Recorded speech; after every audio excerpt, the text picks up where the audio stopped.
Some would argue the biggest challenge faced by King Aegon V during his reign was that of his own children, who left his political plans in tatters, with each of his 3 sons breaking their vital marriage pacts. But there was another event that would challenge King Aegon's grip on power, as the shadow of the Black Dragon of House Blackfyre lingered across the Narrow Sea. The numerous rebellions and uprisings across Westeros over Aegon's reign, and his difficult and testing relationship with his own lords, made Westeros seem a prime target for the few remaining Blackfyre supporters across the Narrow Sea. A divide in Westeros is a Westeros in which opposition forces could foster support and present an alternative to the many whom had been alienated by the reforms of King Aegon. Thus, in the year 258 AC, in Essos, another and final Blackfyre challenger appeared to stake a claim to the Iron Throne. 9 outlaws, exiles from all over the world, pirates and salsal companies, met in the disputed lands between Tyrosh, Lys, Myr and Volantis. They gathered beneath the Tree of Crowns to form an alliance like none had ever seen before. The group became known to the pages of history as the Band of Nine. Each swore an oath of mutual aid and support in the carving out of kingdoms for each of the members. Among this unholy Band of Nine was the last of the Black Dragons, the last of House Blackfyre, Maelys The Monstrous, whom had been in command of the Golden Company after he had killed his own cousin Daemon, whom had taken command after Aegor Rivers, the legendary Bitterstill's death. Maelys' name was not simply a jape, but a reflection of reality. It is said that he had a grotesquely huge torso and arms, and a second head sprouting from his neck, no bigger than a child's fist, believed to be a twin absorbed while in his mother's belly. His size was not just for show, and it was said he was inhumanly strong and able to kill a dessier with a single punch and tear a man's head clean off his shoulders. Given his feared reputation, thus he was given the name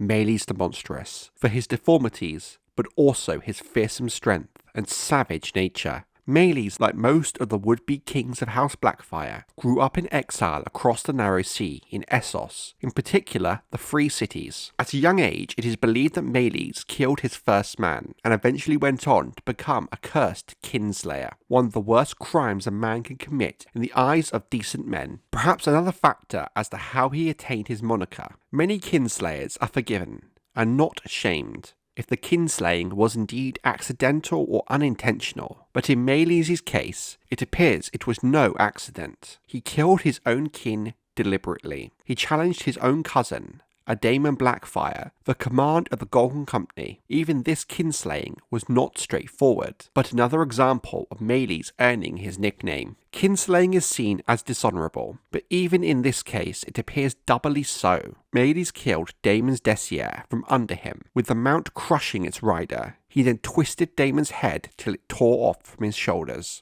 his well-known trademark move. In the brutal world of sellswords, violence often is needed to earn respect and power, and Maelys' killing of his cousin certainly did this. Following Daemon's death, Maelys assumed command of the Golden Company, arguably the best and most powerful of the 3 companies in Essos. Looking back at the history of House Blackfyre, although they rebelled against the Iron Throne, for the most part, the claimants who brought blood and fire to Westeros were all well-liked and honourable men. Take Daemon the First Blackfyre, the man who'd begun the house. While he undoubtedly was a rebel who brought war to Westeros, resulting in the deaths of thousands, by most accounts he was an honourable man and well-liked. Even by many he would call him a foe, a true prince with charisma and charm. He fought at the Red Grass Field with no fear, rather bravery and courage, that befitted the king he claimed to be. Even in his descendants, for the most part, they could be argued they were honourable and likeable men. His son, Daemon II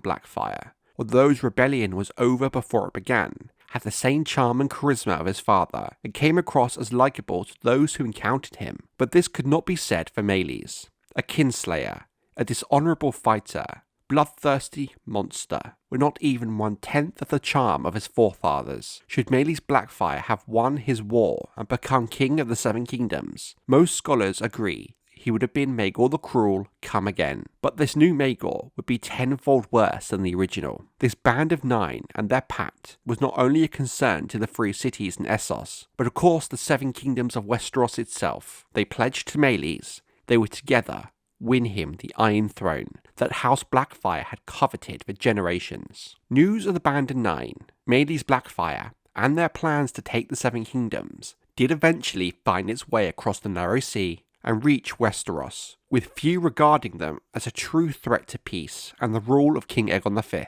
When the king's eldest son, Prince Duncan, heard the news of this pact, he famously remarked that crowns were being sold 9 a penny, and thereafter the Banded Nine became known as the 9 Penny Kings in Westeros, with the name even gaining some popularity in the years since across the Narrow Sea in the Free Cities. The king and the small council saw no real threat from the 9 Penny Kings. It was thought that the Free Cities of Essos would surely bring the substantial power against them, put an end to their plans before any ground could truly be made. But nonetheless, preparations were made should Maelys and his allies turn to the Seven Kingdoms. But there was no great urgency to them, and King Aegon remained intent on his reign.